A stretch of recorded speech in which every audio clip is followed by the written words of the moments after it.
Hello, in front of me I've got FC26. In this video I'll show you how to create a new team sheet. In the beginning, let's go to settings of the game, and next, enter, edit teams. Go to team sheet, select team, enter new team sheet, and now adjust it.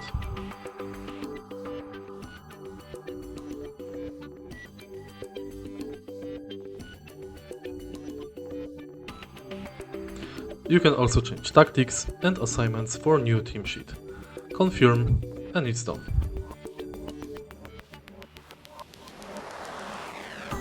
To set as active, press triangle or Y button on your controller.